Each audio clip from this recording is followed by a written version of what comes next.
period packs. I lost 45 kilos. My PCOS didn't go even 1% down. If I'm just going to be at home, I'm more likely to be wearing a period underwear or a pad. मैं परेशान परेशान परेशान.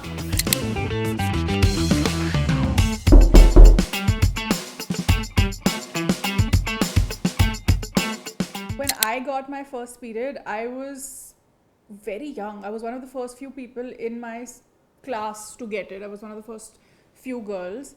My first period came. It was uneventful in the sense that I guess I liked the fact that now I got the period and I'm like a big girl and I'm no longer a child. But then it didn't feel celebratory as much because it came with the cramps and it came with the backache. And then it just went away for like 6 or 8 months. It just never came back. And I was like, I love adulthood. This is amazing. I will bleed maybe twice a year. Why does everybody keep talking about periods being so painful? Once a year, you can handle it.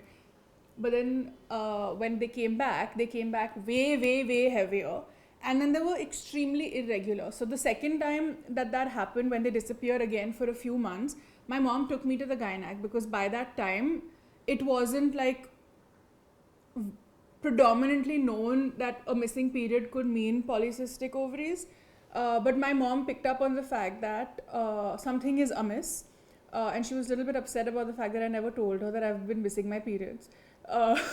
So when we went to the gynac, we did some scans, we did some tests, and then at that time PCOS was called PCOD. So I was diagnosed with PCOD, and I didn't really understand what that meant. Thankfully for me, my gynac was very sweet and understanding in a way that she actually took her time to explain it to my mom, explain it to me. It was still pretty much theoretical until I got my next period, and now at this point I think it was a few months as a gap all over again. So when this period came, this one was the period from hell, as I called it, because this was the first time that I just wouldn't stop bleeding. I think it was almost 2 weeks. There was a point at which mom had to stop me from going to school because I was bleeding, I was staining everything, I was constantly cramped. It felt like my lower back's going to break on me. It was hurting tremendously. And I was just so scared of staining through my uniform that I just wouldn't want to get out of my bed or to even make it to school in that sense. That was when I started understanding, okay, what the gynac had told us about this polycystic ovaries. This is what it means. One part of it is the fact that when I bleed, I'm going to bleed extremely heavy. When I bleed, it's probably going to be more painful than it is for maybe girls who don't have it. Along with it came things like extreme amount of hair on my chin. I had a mustache. I always had side locks, but it started like growing onto my cheek way more than it was just restricted here. When everybody else in school is talking about removing hair, you're just growing more hair, and you're growing hair in places that a guy is supposed to have and not a girl. You're feeling that stigma because you're looking different. I was gaining weight. Also at that point, PCOS or just like heavy periods or periods in general was not something that you spoke about. I don't know if you all remember, or maybe this was a Bombay urban thing, but periods, as kids, they were referred to as chums, or it was always called as, oh, that time of the year. Nobody went out and said, oh, I'm menstruating, oh, I'm on my period. So it felt more isolating in that sense because I didn't know if anybody else who was my friend was going through something similar where they were just bleeding extremely heavily. They were always in pain because even I think my mom may have told the school that I am bleeding too heavily, but for everybody else, they were just told I have the viral, so I'm not coming to school. So I'm missing like 10 days of school because I'm unwell with some viral infection. I feel like all of it put together, not just the bleeding, but like the change in the body takes on you, the emotional and the mental toll that the fact that you can't even have a normal life takes on you, all of it put together is why I call it period from hell. It's not just about the fact that I was bleeding for over a week or I was bleeding with tremendous amount of pain. I think it's way more than that. And sometimes when we talk about whether it's our first period or whether it's period once you have a hormonal disorder of some kind, the mental and emotional and physical toll that takes on a woman's body or a girl's body is something that we neglect talking about, let alone talking about periods. You just asked me how did I cope with my body changing. I don't think I have an answer to give you because I don't think I still cope well with my body changing. I'm still dealing with things like hormonal acne. I'm still dealing with things like random hair growing across my face, which I have to shave on an almost daily basis. I'm still dealing with hormonal weight gain and weight loss and fluctuations and water retentions and cramping and PMSing. Every single day as a woman, when you wake up and you look at yourself in the mirror, you feel like your body is looking different from the day before. And it takes a lot of mental bandwidth to sort of keep reminding yourself that you are more than what the mirror is showing you. You're more capable.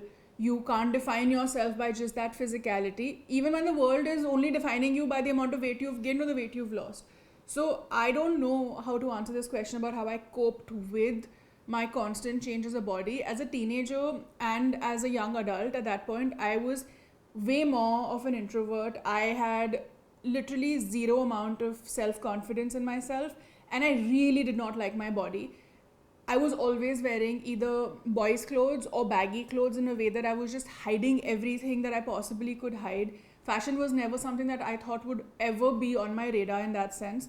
So for me, dealing with my body constantly changing as a teenager, as a young adult, was more about let's just hide it. Because if you hide it under a tent or under baggy clothes, no one can see it going big or small, no one will comment on it. And then it was all about the facial hair. I remember the first year of like a lot of facial hair around my face. I begged mom, let me bleach it, let me bleach it, let me bleach it. And then after she actually like let me bleach it, because I think she was fully against it, but I think she just wanted me to understand that bleaching is not going to solve it.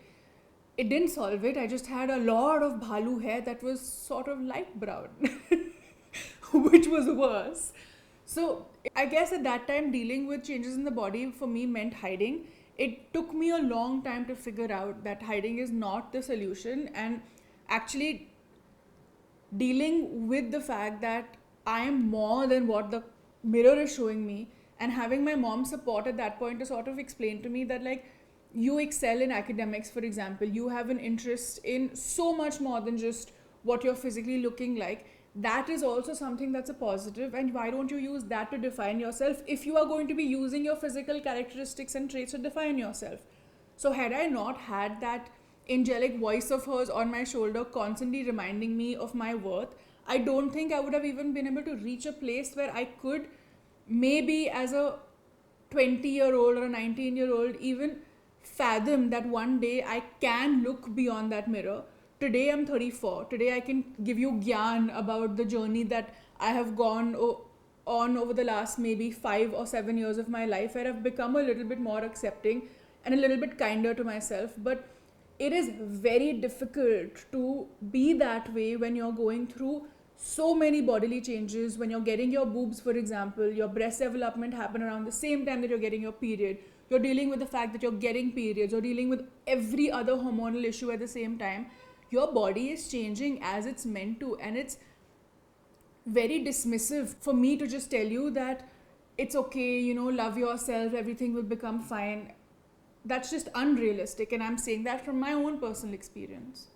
I grew up with a mom who never called periods anything but periods. I grew up with cousin sisters who were older than me, and they also referred to menstruation as periods. But then I did go to a school and I did have friends who always referred to it as, oh, it's that time for me, or I'm chumming. My mom never believed in being hush hush about it. I remember when I got my period for the first time, we told my father that I've got my period as well. It was a conversation that the three of us had where I told dad that I am now bleeding, like I have my period. And the same thing happened with Arjun Bhaiya, because I was living with an older brother. So my mom wanted him to know in my house, whether it was with my aunts, my uncles, my cousins, there was never any sort of stigma attached to the fact that every month, every woman is going to bleed at some point or the other. And I think that's what made me personally not feel like there's a stigma attached to it. But that was in a very small part of my life, in my home life. When I stepped outside, when it came to friends or people that you normally talk with, even in your 20s, when you normally talk to people, they will not want to say periods. And maybe that starts with people in school when you start even getting your periods, not wanting to talk about it, or maybe it starts with the dawai wala bhaiya hiding your pad in newspaper and then kala kapda and then a kala bag and giving it to you. I think it's more ingrained in the country or the fabric of the country where you're supposed to hide anything that a woman's body is going through. And because of that stigma attached, people don't really want to talk about periods, even though half the population of the country gets them because it's a biological process. Like, it's biology, it's not something that we've chosen. Like, it's not red lipstick that I'm putting on my lips that I can take off and hide. This is not a choice. This is something this is science. So I don't know why there is that stigma attached, but for me personally, I never had to outgrow anything because I never felt that stigma, because I am privileged and fortunate enough to have come from a family that never felt like that's something that they must thrust upon me. It's funny that you asked me how can we make periods something that does not have any kind of shame attached to it or like be part of everyday, regular, normal conversation. This is something I've actually thought about. Do you guys remember when Mr. Bachchan did an entire campaign for polio awareness, Do Boon Zindagi Ke? And at that time, the entire nation almost mobilized in a way because it was a national campaign that we wanted to eradicate polio. But there was also somebody of his stature telling us that polio is something that you don't have to be ashamed of or hide, and there's a cure for it. Means bleeding and periods is not something that is a disease. But because there is a stigma attached to it, I genuinely feel like the more we talk about it and the more we unlearn this stigma, or perhaps the more we normalize the fact that every born female is going to have a menstruation cycle at least once a month or somewhere close to that, I feel like the stigma would reduce. The problem is we don't talk about it. Or if we talk about it, it's just the gender going through it who's talking about it. Men are not talking about it.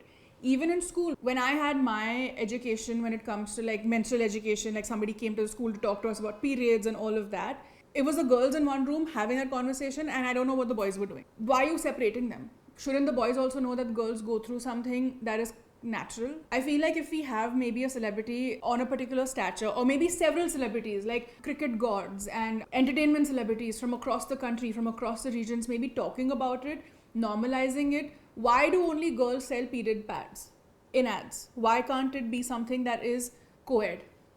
What is the stigma attached to it? Are you trying to tell me that today if I tell a male friend or my partner that I'm bleeding, can you go buy me a period product, they are not going to want to go and buy it?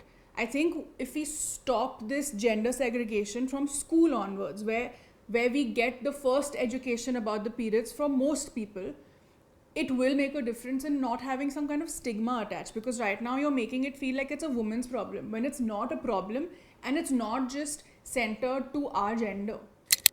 Oh my god, I wish so many things that people understood about PCOS. Are you ready for a katha? Okay, so firstly, PCOS is not just about like gaining weight or becoming fat or having periods that are unrelentingly painful or just obnoxiously long in the number of days you're bleeding. PCOS is way more complex than that, which is why now it's called a syndrome. There is a mental health aspect to it, there's an emotional aspect to it, there is a huge hormonal aspect to it. It affects every part of a woman's body, from her ability to be able to conceive, from her physical looks, from hair loss to getting acne or not getting acne, to missing periods, to getting excessive amount of bleeding. This affects every part of her life. It also affects the way that she can be productive or not be productive. It also affects her body image and the lack of self-confidence that you have, because your physical self looks so much more different. A lot of times when you're struggling with and dealing with your hormonal upheavals of PCOS, something as basic as your energy levels decrease. You are constantly fatigued. And for the most part, you don't understand why you are fatigued. The amount of hair loss on the head is unreal. At the same time, you're just gaining an insane amount of hair all over the other parts of your body where you don't want hair. The worst part is though, most doctors are dismissive, because if, God forbid, you may have PCOS and you are not normal body size, they will dismiss every single claim and put it to the fact that you are fat, which in itself is a horrible concept, because I know so many friends of mine, women, girls, various ages, various ethnicities as well, when I look at my friends from college, who are what you quintessentially would describe to be fit, thin, normal body size, and they have PCOS and they have similar issues.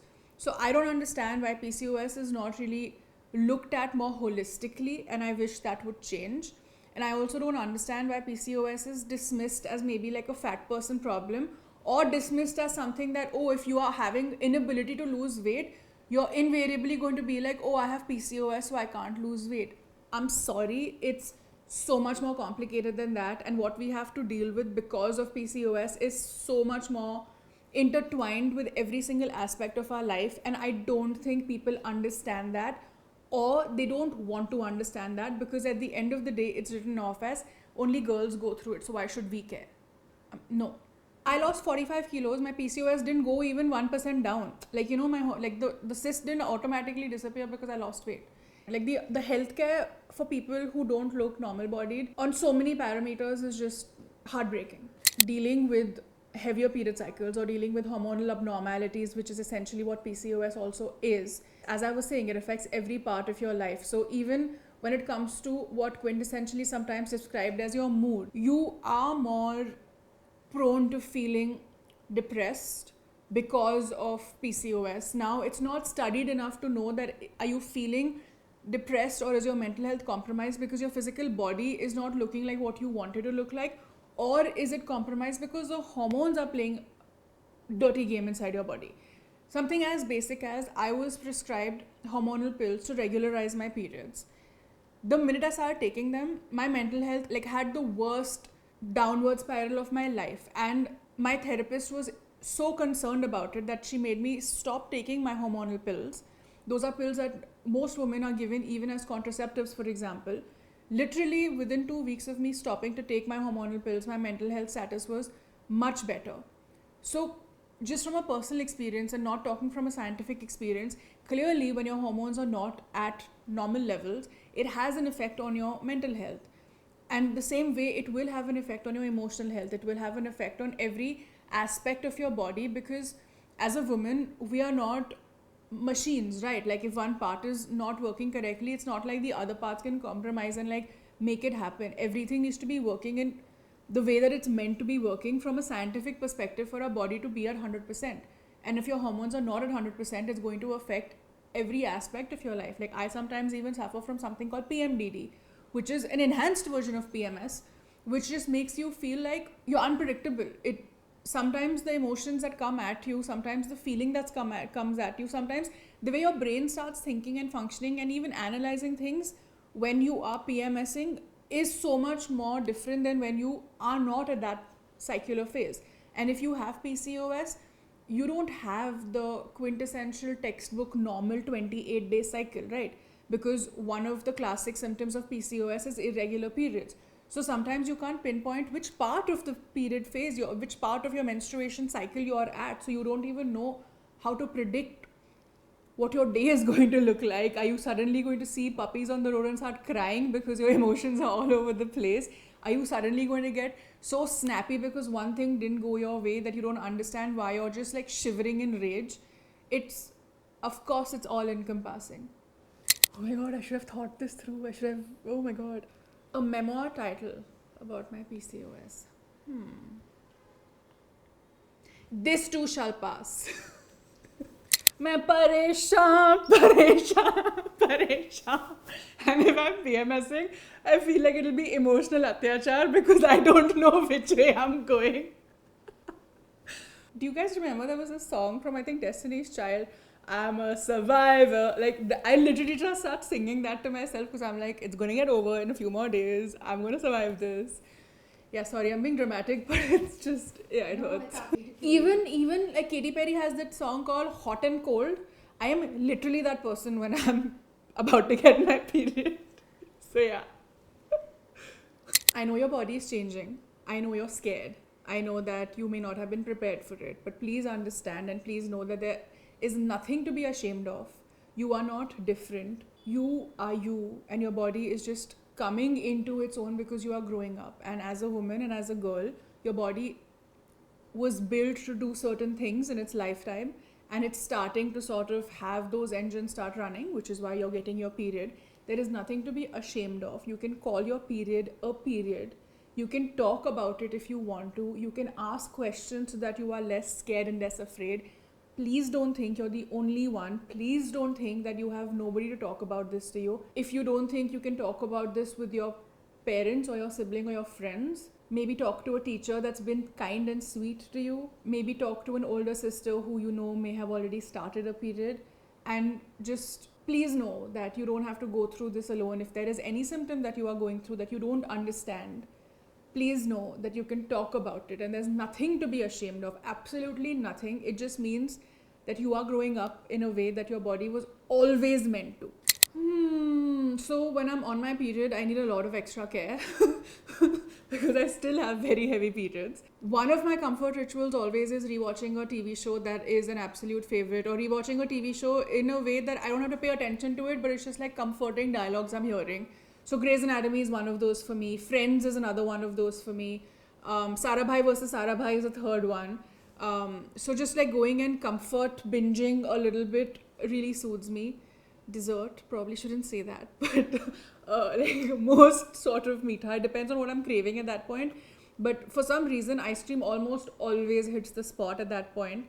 So comforting myself with that. And if life permits, if I don't have a work commitment, for example, and if I can take a day off, and I do understand that I come from privilege enough to be able to say that I can take a day off when I have my period, ideally I just wouldn't leave my bed, and I would just be like sitting there probably reading something on my Kindle, or just like watching a couple episodes of one of the shows that I love, and just chilling with my garam pani ka thela or two garam pani ka thelas, one for the back, one for the ovaries. And that is my comfort ritual. But most of the times you don't have the liberty to dictate when your body starts bleeding. So most of the times you just have to suck it up, so to speak.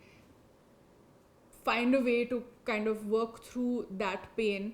Find a way to make sure that you're protected enough that you're not going to bleed through and cause stains. And just live life, because that's just how it is. I don't think there's an out to this. I use a plethora of different period products, even within one cycle, depending on how heavy my bleeding is on that particular day, and also what activity I have going on. If I'm just going to be at home, I'm more likely to be wearing a period underwear or a pad. But if I have a shoot, for example, outside, sometimes now I do prefer wearing a cup, or I still prefer wearing a period underwear, because I just feel like the absorbency can be controlled a lot better, and I don't have that fear of like, okay, if I exceed 7-8 hours, where do I go to change? Is there going to be a clean bathroom? Where do I dispose off of the pad, etc., etc.? So depending on the bleeding and depending on the day and depending on the activity of the day, the products I use completely keep changing. Yes, menstrual care has evolved so much. I remember when I got my first period, at least in Mumbai, the only thing that we had freely available were pads at that point, sanitary napkins. Now we have a plethora of options. Some of them are sustainable, some of them are reusable. Like you have reusable period underwear, you have disposable period underwear as well, you have tampons, you have cups, you have like perhaps more things that I haven't even heard of. Like now you have portable heating patches and portable massagers and pain relieving patches that you can apply topically. You have like cramp relieving oils and roll-ons that you can possibly use to make your day easier, because now all of us are almost always on the go, and you don't have to be attached to like a corded heating pad or a garam pani ka thela. So of course there has been a lot of evolution in this aspect of menstruation when it comes to literal period products. But has there really been evolution in the other parts of our life that a period would affect? Has there been any evolution or any technological advances to understand why a hormonal upheaval can be so challenging when it comes to navigating our emotions? Like my brain just either will spiral constantly because I'm overthinking, or it'll just feel like there's a fuzzy cloud and I can't think straight. Have we done any kind of technological advancements for this? We have not. And if I'm talking about technological advances, of course, we have figured out ways to make pads way more comfortable.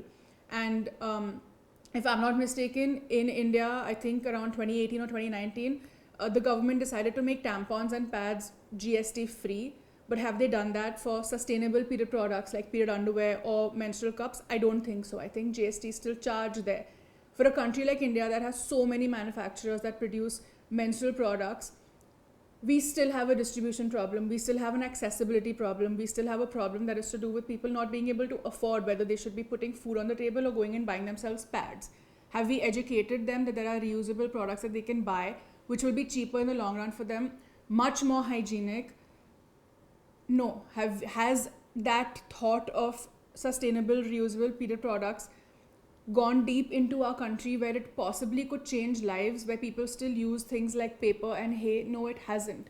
If a Coca-Cola and a Pepsi can reach every village, why can't a menstrual cup?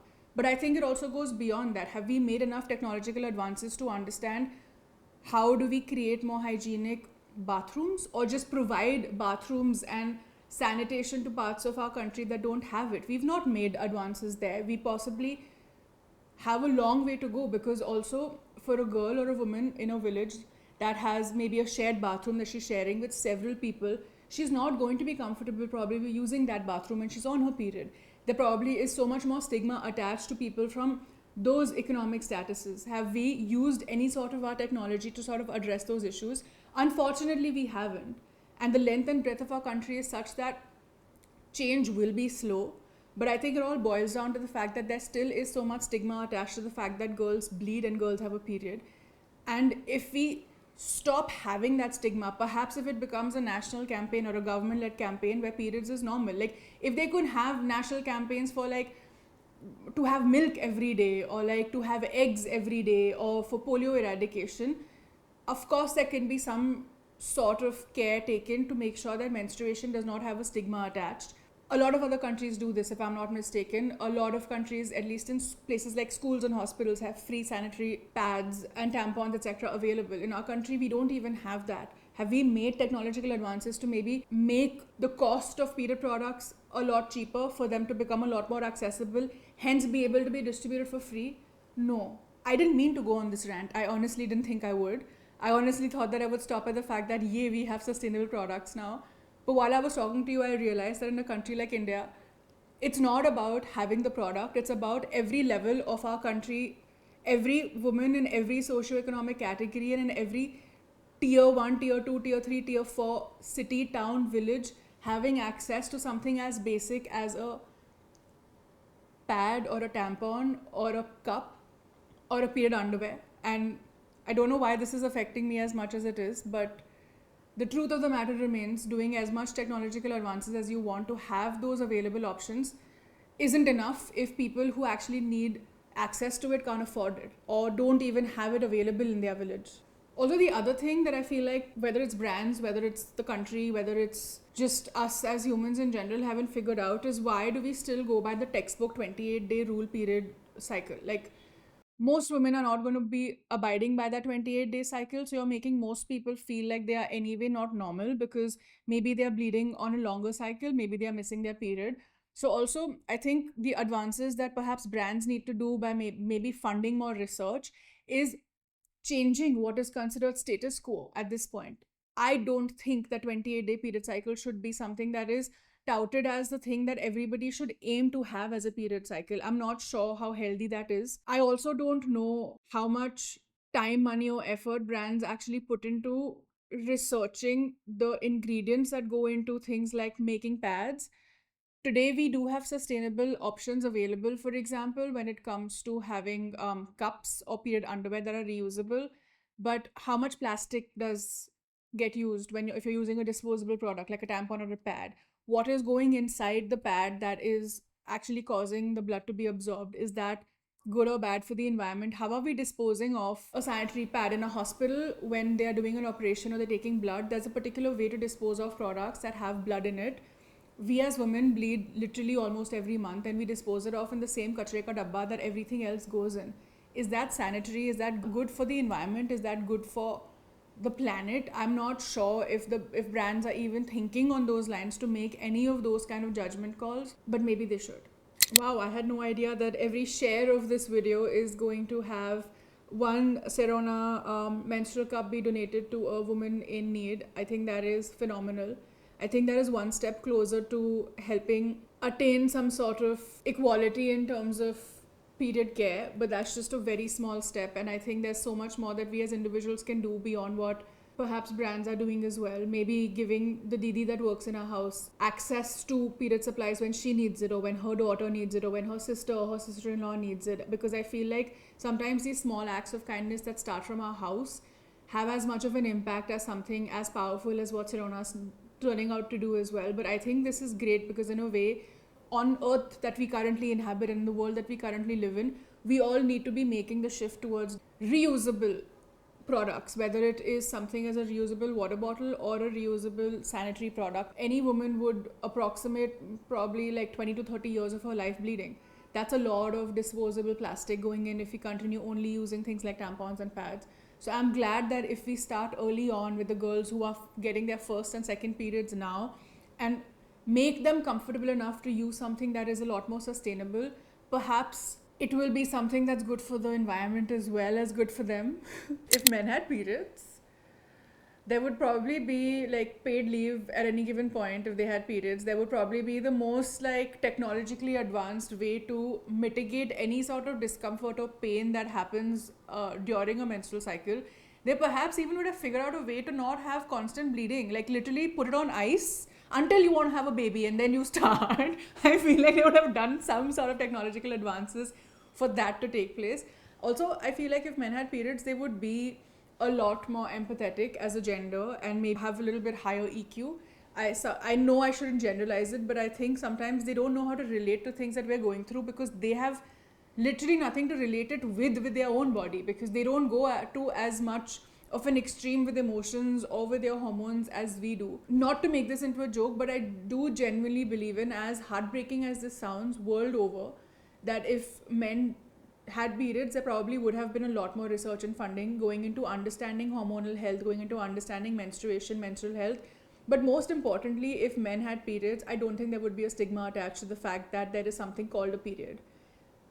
But if both genders had periods, wouldn't that truly be equality? Like, why? Why do they not get it?